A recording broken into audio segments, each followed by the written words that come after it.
ప్రభువైన యేసుక్రీస్తు నామములో మీకందరికీ ప్రత్యేకమైన వందనాలు. సూడాన్ నిత్య హత్యలతో రక్తంతో తడిసి ముద్దవుతున్న దేశం. కోటాను కోట్ల మంది ఆకలితో అలమటిస్తున్నారు.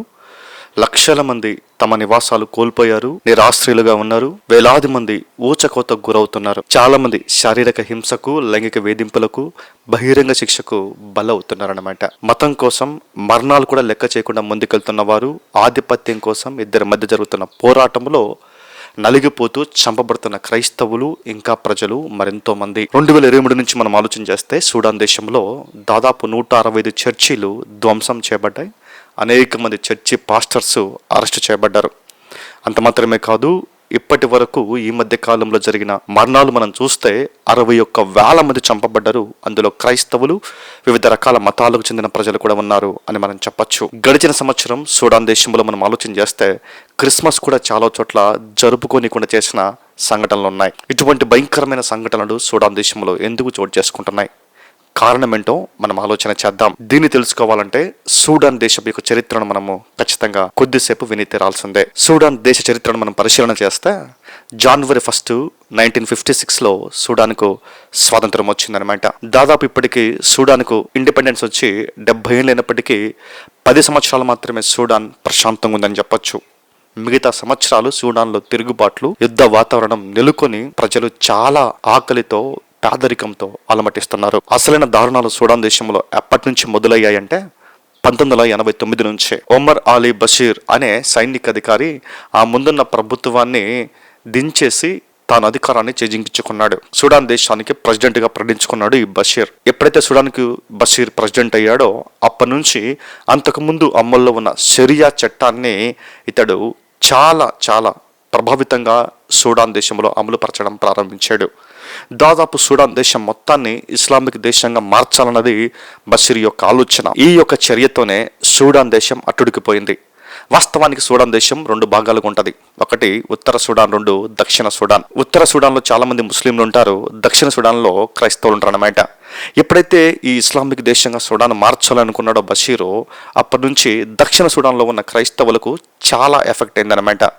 అక్కడ ఉన్న చాలా మంది క్రైస్తవులు దీని ప్రభావానికి లోనై చాలా వేదనలకు, హింసలకు గురయ్యారు. అప్పటి నుంచే అక్కడ ఉన్న క్రైస్తవులు లేకపోతే వివిధ మతాలకు చెందిన వ్యక్తులు ప్రభుత్వం మీద తిరుగుబాటు చేయడం ప్రారంభించారు. ఎప్పుడైతే ప్రభుత్వం మీద తిరుగుబాటు చేయడం ప్రారంభించారో ఈ బషీర్ ప్రభుత్వం ఏం చేసిందంటే సూడాన్ ఆర్మీ ఫోర్స్ని, SAFను దక్షిణ సూడాన్కు పంపించి అక్కడ తిరుగుబాటు చేస్తున్న క్రైస్తవులను, వివిధ రకాల మతాలకు చెందిన వ్యక్తుల్ని అణిచివేయడం ప్రారంభించారనమాట. ఎంత అణిచివేసినప్పటికీ వారి కంట్రోల్ కాకపోయేసరికి అక్కడ భయంకరంగా వారి పట్ల ప్రవర్తించడం SAF ప్రవర్తించిందనమాట. చాలామంది కాళ్ళు చేతులను వెరగొట్టేశారు. చాలామంది మహిళలకు బహిరంగ శిక్షను అమలుపరిచారు. ఒక విధంగా ప్రభుత్వ కోర్టులే చాలా మందికి అక్కడ ఉరిశిక్షను విధించాయి. చాలా మంది మహిళల పట్ల అమానుషంగా ప్రవర్తించారు. వారు ఒకవేళ ప్యాంట్ వేసుకున్నా లేకపోతే వేరే దుస్తులు ఏదైనా ధరించినా కూడా చాలా బహిరంగంగా వారిని శిక్షించారు, లైంగిక వేధింపులకు పాల్పడ్డారు అని మనం చెప్పచ్చు అనమాట. ఇటువంటి తరుణంలో దక్షిణ సూడాన్లో ఈ తిరుగుబాటును చాలా క్రూరంగా అణిచివేస్తూ ముందుకు సాగుతున్న తరుణంలో సూడాన్లో మరొక వైపు అంటే దర్పూర్ అనే ప్రాంతంలో సూడాన్లో కరువు విలయ తాండవం చేస్తుందన్నమాట.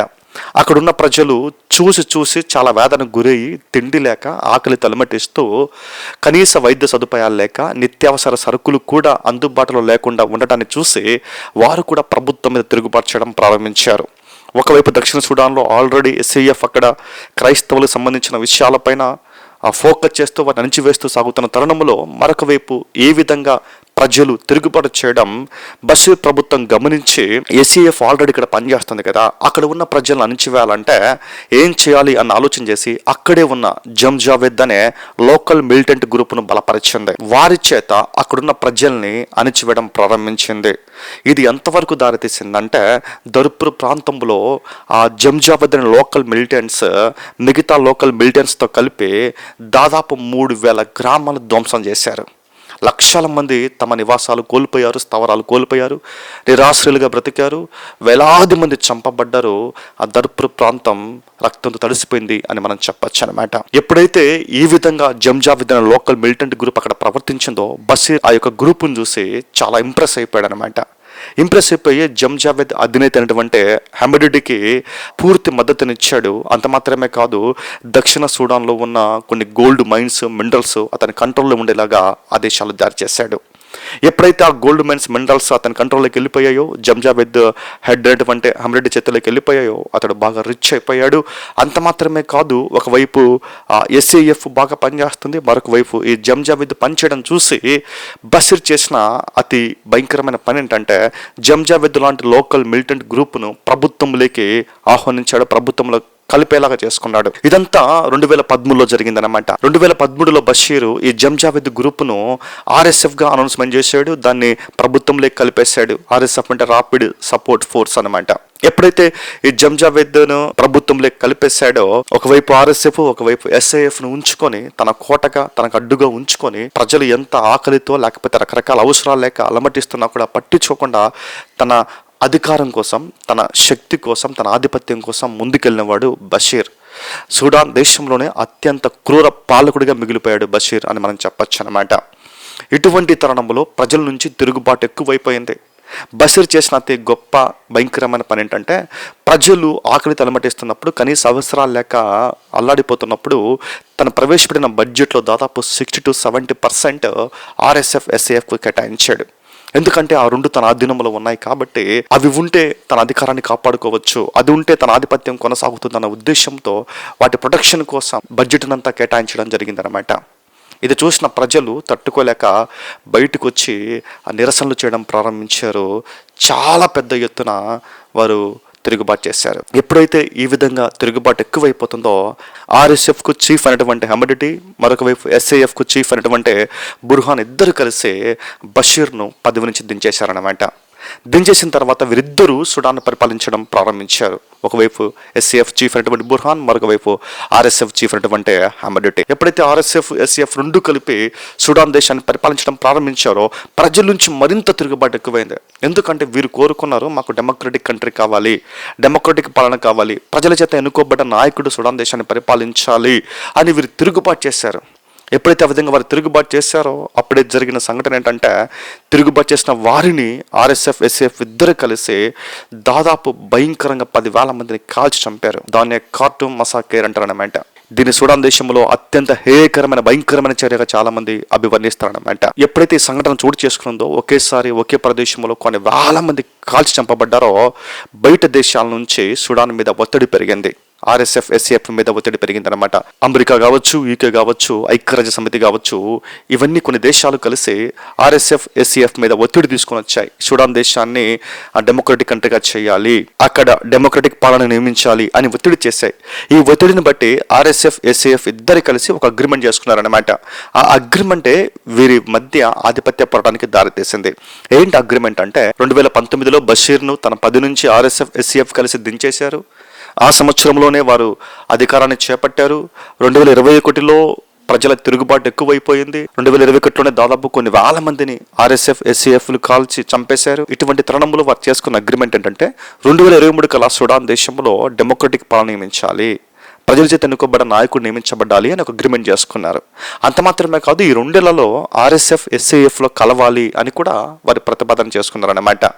ఎప్పుడైతే ఈ ప్రతిపాదన జరిగిందో ఆ ప్రతిపాదన జరిగిన తర్వాత 2023 కల్లా ఆర్ఎస్ఎఫ్, ఎస్ఏఎఫ్లో కలవలేదు. ఆర్ఎస్ఎఫ్ చీఫ్ అనేటువంటి హమ్రెడ్డి నాకు 10 సంవత్సరాల టైం కావాలి ఆర్ఎస్ఎఫ్ని ఎస్ఏఎఫ్లో జాయిన్ చేయాలంటే అని ప్రతిపాదన చేశాడు.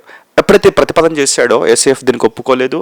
అప్పటి నుంచి వీరి మధ్య సుడాన్ దేశం మీద ఆధిపత్య పోరాటం ప్రారంభమైందన్నమాట. 2023లో సుడాన్ దేశం అంతటికీ తన యూనిట్స్ని ఆర్ఎస్ఎఫ్ చీఫ్ హమ్రెడ్డి పంపించడం జరిగింది. ఆ సమయంలోనే కూడా ఎస్ఏఎఫ్ చీఫ్ అటువంటి బుర్హాన్ కూడా మొత్తం తన యూనిట్స్ని కూడా, తన దళాలని కూడా సుడాన్ దేశం అంతా పంపించాడు. అప్పటి నుంచి ప్రతి ప్రదేశంలో ఈ 2 దళాల మధ్య పోరాటం నిరంతరం కొనసాగుతుందన్నమాట. వీరిద్దరు ఆధిపత్యం కోసం నేను సుడాన్ పరిపాలించాలి అని ఒకవైపు బుర్హాన్, మరొక వైపు హమ్రెడ్డి వీరిద్దరు కలిసి చేస్తున్న ఈ ఆధిపత్య పోరాటంలోనే సుడాన్ దేశం నలిగిపోతుంది. చాలా మంది ఊచకోతకు గురవుతున్నారు. ఇద్దరు మధ్య ఆధిపత్య పోరాటం కోసం వేలాది మంది, లక్షలాది మంది నలిగిపోతున్న ఈ తరుణంలో సుడాన్ దేశం గురించి మనమందరం తప్పక ప్రార్థన చేయాలి. ముఖ్యంగా అక్కడ క్రైస్తవుల మీద చాలా క్రూరంగా ప్రవర్తిస్తున్నారు. వారందరి కోసం మనం ప్రార్థన చేద్దాం. ప్రార్థించవలసిన అంశాలు కొన్ని ఉన్నాయి, వాటిని ఇప్పుడు మనం గమనిద్దాం. ఏప్రిల్ 2023లో ప్రారంభమైన సూడాన్ అంతర్యుద్ధం కొనసాగుతూనే ఉంది, అంతం కనిపించడం లేదు. ఈ అంతర్యుద్ధంలో చాలా మంది క్రైస్తవులు మరణిస్తున్నారు గనుక యుద్ధం ఆగిపోయి అక్కడ సమాధానపూరితమైన వాతావరణం నెలకొల్పబడాలని మనమందరం ప్రార్థన చేద్దాం. రెండవదిగా, యుద్ధం వల్ల చాలా మంది, లక్షలాది మంది తమ ఆశ్రయం కోల్పోయారు. యుద్ధం నుంచి తప్పించబడుతూ పారిపోతూ నిరాశలుగా మారిపోయారు. వారందరి కోసం మనం ప్రార్థన చేద్దాం, వారికి సరైన ఆశ్రయం కల్పించబడాలని. మూడవదిగా, లక్షలాది మంది ఆకలితో ఉన్నారు. వీరి మధ్య యుద్ధాన్ని బట్టి అక్కడున్న ఆకలి తీర్చివేయబడాలని, అక్కడున్న ఆకలితో ఉన్న వారందరినీ దేవుడి జ్ఞాపకం చేసుకోవాలని మనం అందరం ప్రార్థన చేద్దాం. అంత మాత్రం కాదు, భయంకరమైన లైంగిక చర్యలు, శారీరక హింస, ఉరి శిక్షలు, చిన్న చిన్న పిల్లల పట్ల భయంకరంగా వేధింపులు ఉన్నాయి అక్కడ. వారందరి కోసం ప్రార్థన చేద్దాం, వారందరూ రక్షించబడాలని. అంత మాత్రమే కాదు, యుద్ధంలోకి బలవంతంగా చాలా మంది నెట్టబడ్డారు. తప్పించుకోలేక వారు ముందు వరుసలో ఉండి మరణిస్తున్నారు యుద్ధంలో. అక్కడ యుద్ధం ఆగాలని మనమందరం ప్రార్థన చేద్దాం. RSF, SAF ఇద్దరి యొక్క నాయకుల గురించి ప్రార్థన చేద్దాం, వారిద్దరి మధ్య సమాధానం ఏర్పడాలని. RSF, ఈ SAF అంతర్యుద్ధంలో బయట దేశాల ప్రభావితం కూడా ఉన్నాయని మనం గమనించాలి. RSF కు UAE నుంచి డబ్బు సమకూర్చబడుతుంది అన్నమాట. ఎందుకంటే RSF చీఫ్ అయినటువంటి హమిరెడ్డి చేతుల్లో చాలా గోల్డ్ మైన్స్, మినరల్స్ ఉన్నాయన్నమాట. RSF చీఫ్ అయినటువంటి హమిరెడ్డి ఈ గోల్డ్ ని సుడాన్ నుంచి UAEకి ఎగుమతి చేస్తూ ఉంటాడు అన్నమాట. కాబట్టి UAE సపోర్టు RSFకు ఇస్తుంది. మరొక వైపు SAFను ఖతార్, ఈజిప్ట్, సౌదీ అరేబియా లాంటి దేశాలు సపోర్ట్ చేస్తున్నాయి. ఎందుకంటే తమ లాభం కోసం, స్వలాభం కోసం అవి సపోర్ట్ చేస్తున్నాయని మనం చెప్పచ్చు అన్నమాట. ఈ విధంగా రెండు దళాల మధ్య కొన్ని దేశాలు ఇండైరెక్ట్గా సపోర్ట్ చేస్తూ ఈ చర్చను రాజేస్తున్నాయి. మొత్తానికి సుడాన్ దేశం ఈ ఇద్దరి ఆధిపత్య పోరాటం మధ్యలో ఎంతగా నలిగిపోతుంది అని మనం చెప్పచ్చు. కాబట్టి తప్పకుండా సుడాన్ దేశం కోసం ప్రార్థన చేద్దాం. వారిద్దరి మధ్య సమాధానం ఏర్పడి ప్రజలు శాంతియుతంగా ముందుకు కొనసాగాలని, మంచి పాలన సుడాన్ దేశంలో అందించబడాలని ప్రార్థన చేద్దాం. Thank you for watching. God bless you.